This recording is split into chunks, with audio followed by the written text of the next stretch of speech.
My girlfriend accused me of being financially abusive because I wouldn't give her unrestricted access to my savings. I didn't argue. I ended the relationship and focused on leveling up my life. My name is Evan, I am 30, and I work in IT project management for a mid-sized healthcare company in the Midwest. My life is pretty routine, office days twice a week, gym after work, and I track my spending the way other people track sports stats. My girlfriend Mia is 27. We were together a little over 2 years, and for the last 7 months we lived in my condo. I own it. She moved in with her furniture and her cat, and we split groceries while I covered the mortgage and utilities. I am posting because I got hit with an accusation I did not expect, and I want a sanity check. I ended the relationship already, but I keep replaying the conversation and wondering if I missed something obvious. When Mia and I started dating, I was upfront that I am careful with money. Not cheap, just careful. I grew up watching my parents fight over overdrafts and surprise bills, so I built a boring system. Separate accounts, automatic transfers, an emergency fund, and a savings account I do not touch unless something is actually on fire. Mia knew this and used to say it was attractive that I had my life together. The first year was fine. Then she got into this new friend group through her job, lots of brunch people, lots of talk about soft life and being taken care of. After that, her tone shifted. Little comments at first, like how my condo felt too much like a spreadsheet, or how I could relax if I trusted her more. She started calling my budgeting controlling, but in this joking way where if I reacted, I was the problem. About 2 months ago, she floated the idea of a joint account. I said I was open to a shared bills account where we both deposit a set amount and everything household-related comes out of it. I was not open to combining everything. She acted like I had suggested we live in separate houses. After that, she started asking more questions about my savings. How much is in there? Where it is? Why I need that much? What am I hiding? If I answered vaguely, she got snippy. If I gave numbers, she treated it like negotiation. Last week she came home in a mood, tossed her purse on the counter, and said we needed to talk about financial power in our relationship. The way she said it sounded rehearsed, like she had been coached. That is when I realized this was about to get bigger than a budgeting disagreement. So she does not ease into it. She sits at the kitchen table, opens her phone like she is reading notes, and says she has been feeling financially unsafe with me. I ask what that means in real terms. She says it means I have all the power because I own the condo and I have savings, and she feels like a guest in my life instead of a partner. I tell her I get the condo part, it is my place, but that is why I suggested a shared bills account and why I never asked her for rent. She cuts me off and says not asking for rent is not generosity, it is leverage. That word bothered me because it implies I am doing something on purpose. I ask her what she actually wants. She says she wants full transparency and access. Not a bills account. Access to my savings. Her words were literally that as my girlfriend who moved in, she should be able to log in and see everything. And if I really trust her, she should have a card tied to the account for emergencies. She says couples who are serious do not keep money separate like roommates. I stay calm and ask what emergencies she is planning for that require my savings account and not a credit card or the bills account. She rolls her eyes and says that is the problem. I always interrogate her. I make her justify everything. Then she pivots and says she is tired of having to ask me before making decisions that affect our life. I ask for an example. She says the trip she wants to take in April with her friends, and the way I looked irritated when she mentioned it. I did look irritated because she framed it as a done deal and the cost was more than her entire half of groceries for 2 months. She says I do not get to have an opinion because it is her life, but also I should support her because we are building a future. That contradiction was not lost on me. Then she drops the line that made my brain go quiet. She says my refusal to share savings is financial abuse. She says it exactly like that, financial abuse, because I am controlling resources and keeping her dependent. I remind her she has a job. She says she is dependent because if we broke up she would be screwed and my savings would fix that imbalance. I think she expected an argument, maybe a defensive speech. I just asked her to repeat what she wanted. She repeats it, slower, like I am dumb. Full access, or I am abusive. I remember looking at the fridge and noticing one of her sticky notes that said buy oat milk, like my life was still normal. And it hit me that if someone can label you abusive because you will not hand them a key to your bank, this does not get better. It escalates. I told her I was not discussing my savings again. I told her we were not compatible and we needed to talk about her moving out. She laughed at first, like I was bluffing. Then she realized I was serious and her face changed fast. Back at the kitchen table, she says if I loved her, I would prove it financially. That phrase stuck with me. Prove it financially. Not prove it with commitment, or time, or effort. Prove it with access. That was the moment it stopped being a disagreement and turned into a values issue. I did not raise my voice. I did not argue.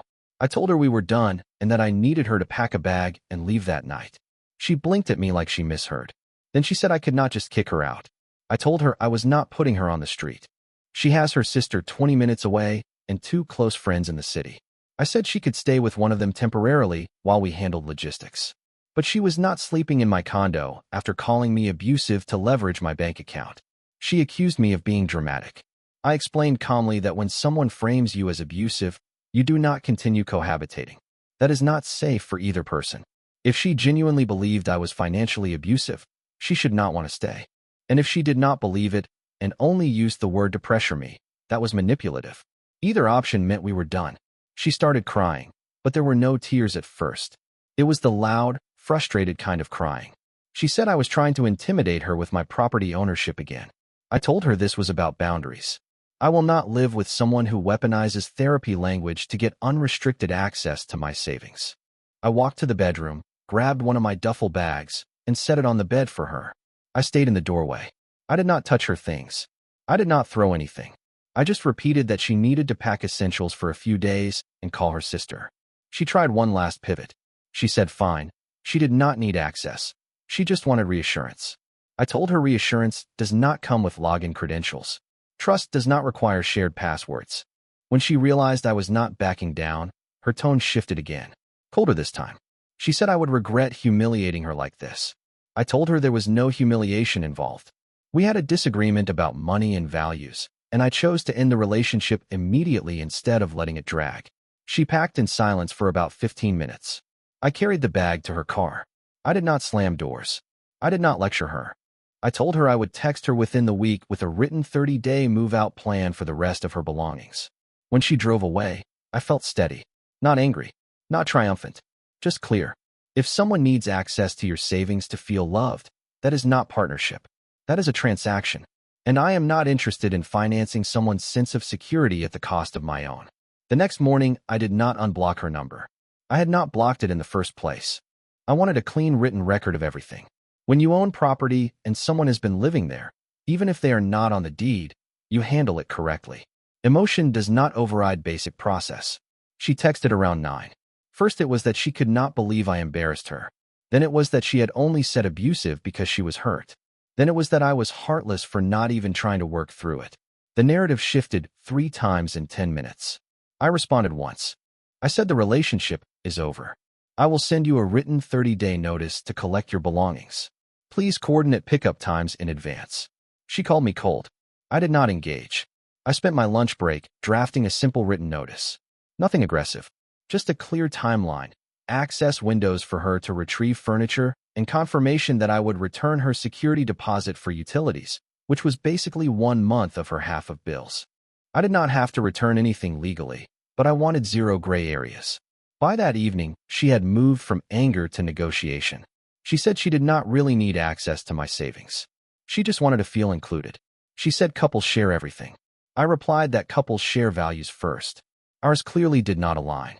Then she tried to reframe it again. She said I made her feel small because I am more financially stable. I told her I never criticized her income.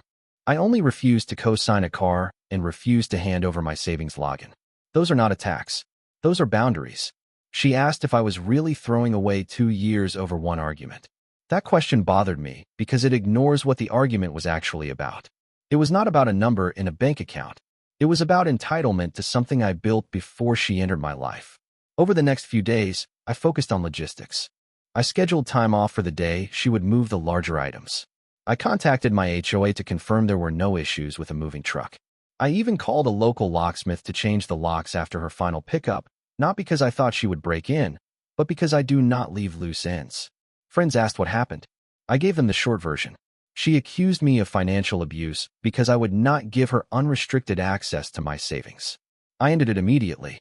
Most of them were quiet for a second, then said, yeah, that is not normal.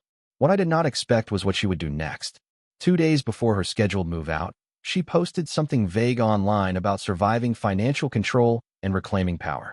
She did not use my name, but the timing was not subtle. I do not usually care about vague social media posts, but this one was clearly aimed at me. It talked about how some men use housing and money as weapons, how financial control can be subtle, how women need to protect themselves from partners who isolate resources. There were comments under it from her friends saying you are so strong and you deserve better. She did not name me. She did not describe specifics, but anyone who knew we had just broken up could connect dots. I did not comment. I did not message her about it. Instead, I took screenshots and saved them. Not because I planned to sue her or start drama, but because when someone throws around words like abuse publicly, you document. Calmly. The interesting part was this. In the comments, one of her friends asked if she had access to shared accounts. Mia replied that she was denied access to money that affected her living situation. That phrasing was careful. It implied dependence without stating facts. The reality is she had her own checking account, her own savings, her own credit cards. I never had access to them and never asked. She paid no rent. She contributed to groceries and occasional shared expenses. There was no financial entanglement beyond convenience. That night she texted again. She said she felt unsafe coming back alone to collect her furniture because of how abruptly I ended things. I responded that I was happy to have a third party present during the move. She could bring her sister or a friend. I would also have my cousin there. Neutral witnesses. Clear process. She did not like that answer either. She said I was escalating things by making it formal. I told her formality prevents misunderstandings. On moving day, she arrived with her sister and one of the brunch friends. I had my cousin there, and the front door opened before they even knocked. Everything of hers was already separated in the living room. Boxes labeled. Cat carrier by the door. She walked in stiff, like she expected confrontation. There was none. No raised voices. No insults. Just inventory. Couch, hers. Desk, hers. Dishes she bought, stacked and ready. At one point her friend made a comment about how cold I seemed. I ignored it. This was not a therapy session. It was a property exchange. The whole thing took 2 hours. Before she left, she tried one more time. She said you could still fix this if you just admitted you overreacted. I said I did not overreact. I responded to a serious accusation with a clear boundary. She shook her head and left. I changed the locks that afternoon. I thought that was the end of it. I was wrong. 2 days later, I got a message from someone I did not expect. The message came from her co-worker's sister, the same one who apparently educated her on financial abuse. It was long and self-righteous. She said she heard about my behavior and wanted to make sure I understood how damaging financial control can be. She suggested I seek therapy before I hurt someone else. That was the first time I felt irritation. I replied once. I said respectfully, "You are commenting on a situation you were not present for. I did not combine finances with a girlfriend of 2 years. That is not abuse. Please do not contact me again." Then I blocked her number. An hour later Mia texted.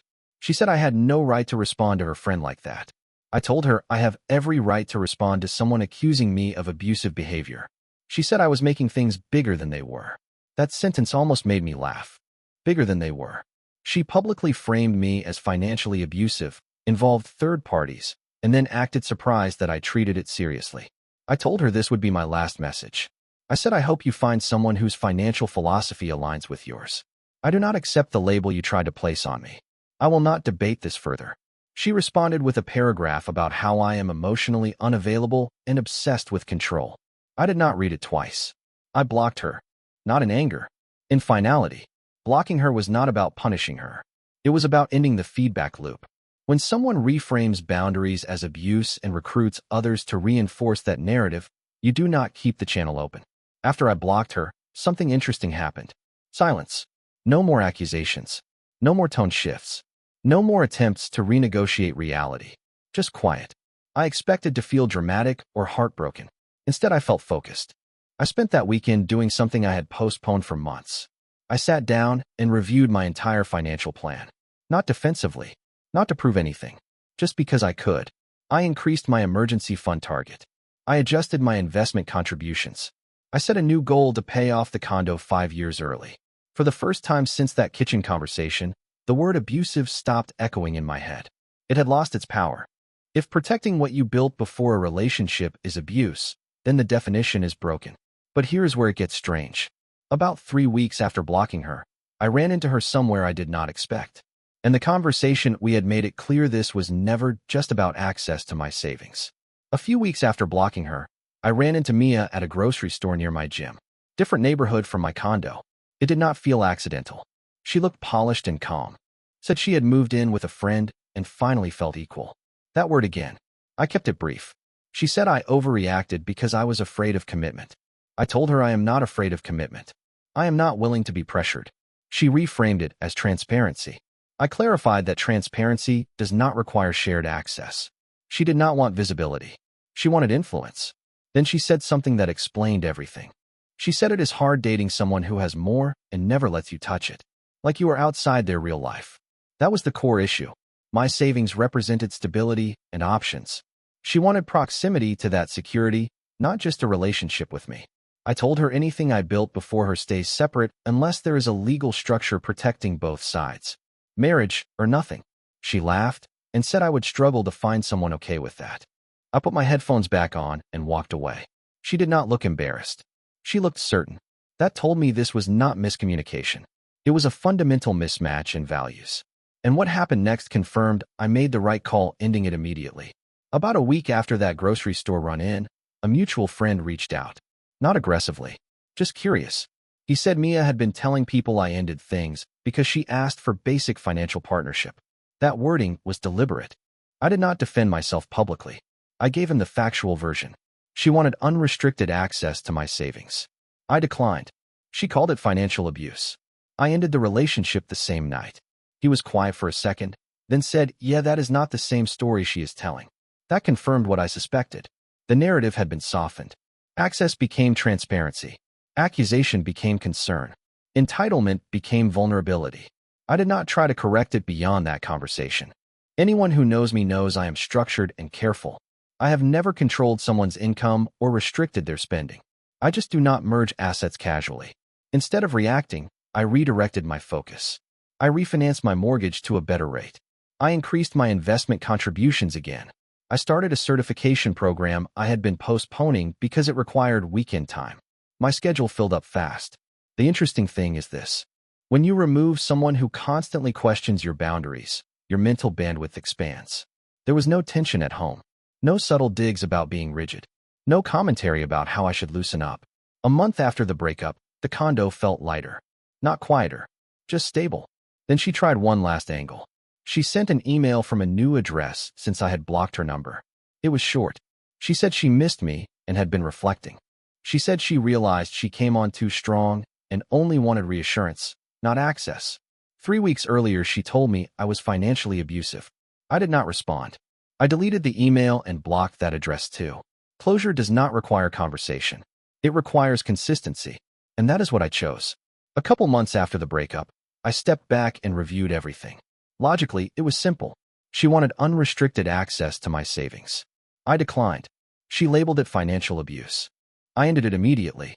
Clean break. But I still asked myself if I was too rigid. The answer is no. I am structured, not controlling. I do not merge assets without legal commitment. I do not co-sign debt I did not create. I do not equate love with financial access. Looking back, the warning signs were there. The jokes about me being transactional. The pressure to upgrade her lifestyle beyond her income. The subtle framing of my caution as emotional distance. When she used the word abuse, it clarified everything. To her, boundaries meant power imbalance. To me, boundaries mean responsibility. Those views cannot coexist long-term. Ending it immediately prevented escalation. No shared accounts to untangle. No lease to break. No debt to dispute. Just separation. Since then, I have dated casually and been upfront about how I handle money. No one else has reacted like she did, which tells me this was never about healthy partnership. It was about entitlement, and I do not negotiate with that. It has been 6 months now. The condo is quieter, but in a good way. I finished that certification program, and it led to a promotion. I increased my savings rate again. I started training for a half marathon instead of arguing about brunch budgets. More importantly, I adjusted how I vet people. On early dates now, I talk openly about how I handle money. Separate accounts until marriage. No co-signing. No shared debt without legal structure. I say it calmly, without apology. The reactions tell me everything I need to know. Most women either agree or ask reasonable questions. A few say they prefer fully merged finances early. That is fine. We are simply not compatible. What I do not encounter anymore is someone framing boundaries as abuse. That experience taught me something valuable. When a person equates love with access to your assets, they are not asking for intimacy. They are asking for leverage. And once someone uses heavy language like abuse to pressure you, the relationship is already compromised. I do not hate Mia. I do not think she is evil. I think she genuinely believes shared access equals equality. But equality built on entitlement is unstable.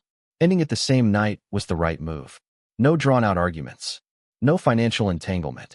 No months of proving I am not a villain. Just a clear line. If protecting what you built before a relationship costs you someone who demands unrestricted access, that is not a loss. That is filtration. And honestly, my life leveled up the moment I stopped negotiating my boundaries.